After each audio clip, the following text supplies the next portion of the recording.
Урал аръягын социаль-игътисади үстерү программаһында төбәктә хезмәт урындары төзү, урындагы халыкты эш менән тәэмин итү мәсьәләһе тәүге урынга сыккайны. Был авыл хуҗалыгында эшкәртү сәнәгатен яйга һалудан тыш, хатын-кызларның мәшгульлеген тәэмин итү буенча шаныслы адымдар яһалды.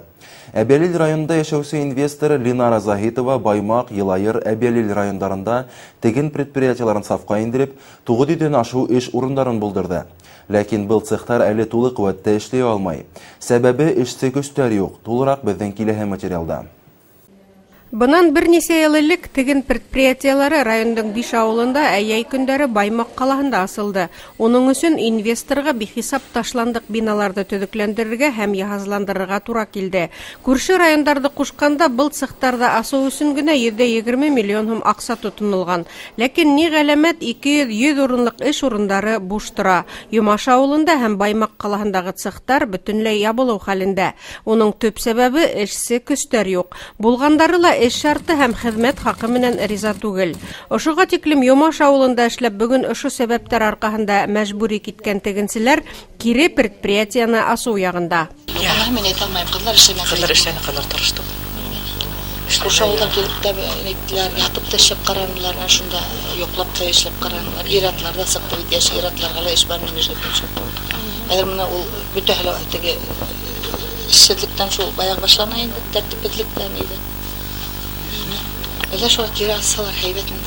Шул уңайдан ошо көндәрдә Башкортстан хөкүмәте аппараты етәкчесе Илшат Тажетдиновтың урынбасары Фиргат Садыков һәм урындагы етәкчеләр катнашлыгында кәңәшмә үтте. Көн тәртибенә ошо мәсьәләләр чыгарылды. Унда күрше Әбиәлил һәм Елайыр райондары вәкилләре лә катнашты. Бүгенге көндә теген цехтары Баймактан тыш ошо төбәктәрдә лә бар. Унда ла предприятие тулы куәтенә эшләмәй.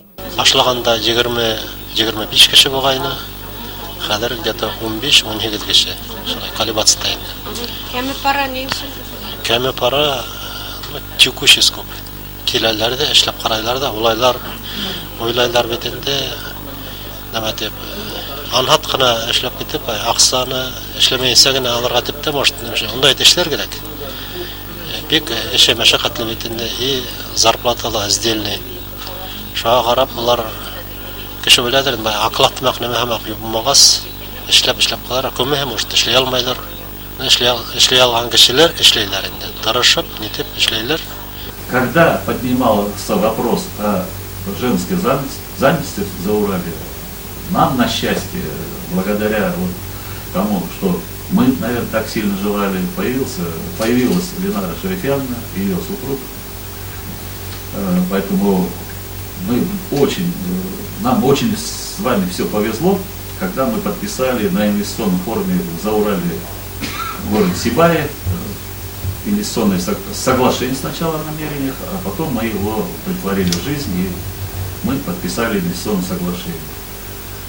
И вот как бы плоды вот этого нашего сотрудничества выразились в том, что мы в 3 наших районах открыли швейное производство, создали 914 рабочих мест. Это вот при двухсменной работе, сменности и так далее, учитывая. Поэтому все удачно у нас складывалось. Инвестор пришел со своими средствами. Инвестор видит тоже стратегию и говорит, я в Сибае буду тоже развивать швейное производство. Я специально это заостряю ваше внимание, выкуплено здание, высвободившееся здание школы в Сибае, да, в котором тоже, наверное, порядка 200-250 рабочих мест создано.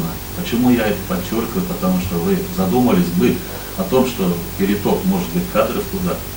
Бихисап һораудар араһында хезмәт хакының эшләнгән эштең күләменә карап түләнүе, авыл кешеһенең көндең озонында хезмәт урындарында була алмавы төп сәбәп булып торды. Шулай ук күрше авылдардан йөреп эшләгәннәр өчен транспорт мәсьәләһен хәл итүдә көн кадагында кала.